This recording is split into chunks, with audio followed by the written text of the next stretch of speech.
didn't see myself as a romance writer. I especially not an erotica writer. That's Erica's fault.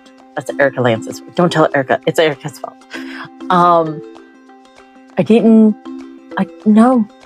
A fun story. My first draft of Cedric the Demonic Knight had 0 love scenes. And all I could think is, my gosh, there's going to be riots because I have given you guys a jerk who is a vampire incubus cross. And I have shut the door, fade to black, skipped all the romance. Not cool, right? Not cool.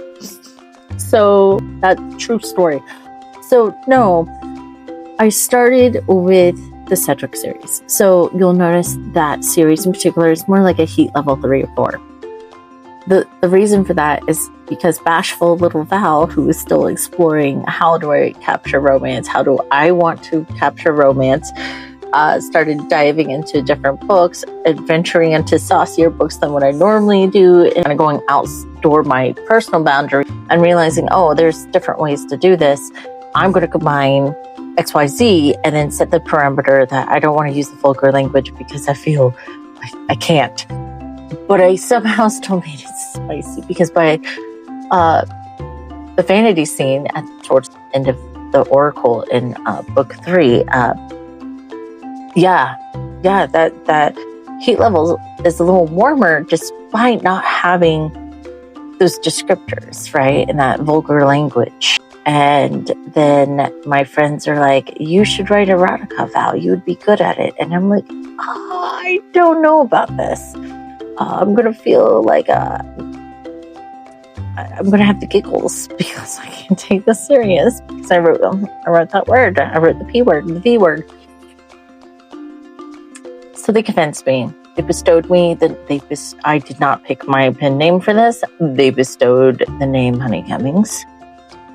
And I mean, I have to say, every time I announce that I'm Valerie Willis, I write dark fantasy, paranormal romances. That's my jam. I write male romance under VC Willis. And I write erotica and erotica under Honey Cummings. The whole room laughs every time. So thank you guys. But I have to laugh because it is ridiculous. And my face turns red. And then it just continues. It becomes a game for the panelists. I think they have a drinking game. Despite that, though, it has been very interesting as I, over the years, have dove deeper and deeper and been in workshops and conventions where I'm learning about the community and the lifestyle and realizing, God, the variety of everyone's likes and dislikes and attractions, right? Sometimes it just blows my mind because the people who live those lifestyles are sometimes the most bashful about writing it. And I'm like, but you know how to explain it, right? For me, I'm guessing.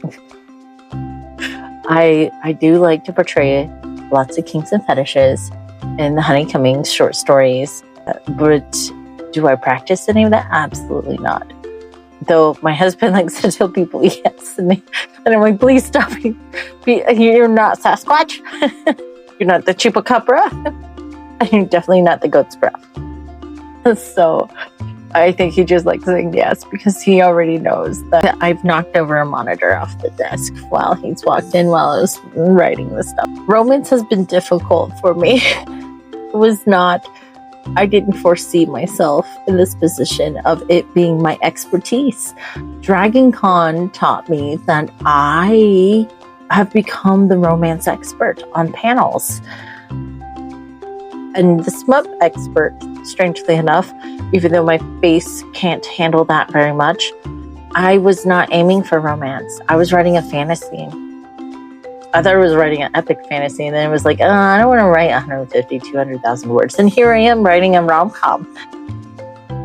That's 150,000 plus words. So it's at 148,000. It's definitely going to hit over 150 when I'm done.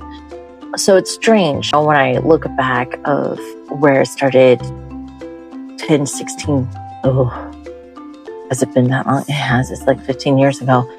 And how much I've grown as a person, how more comfortable with myself and aspects and No longer as bashful. I still turn red in the face, but it's been fun. I love being the person that people can go to, and I explain it in a way that it's not judgmental, it's not harsh. We get some laughs out of it, right? But yeah, no, didn't see myself as writing romance, and I definitely did not see myself writing smut. But here I am. I am doing those things.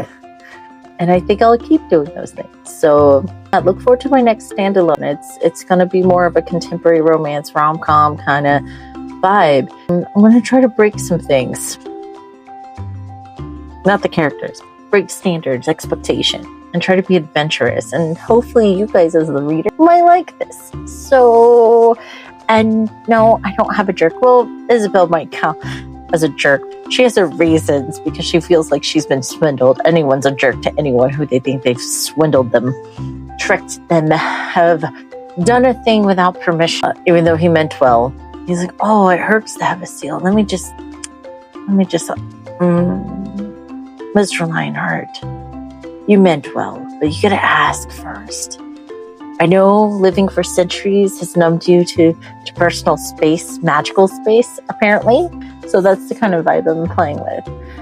But no, I thought I was writing a fantasy, and here I am as a romance author. It's a crazy adventure. Hopefully you guys have been enjoying it.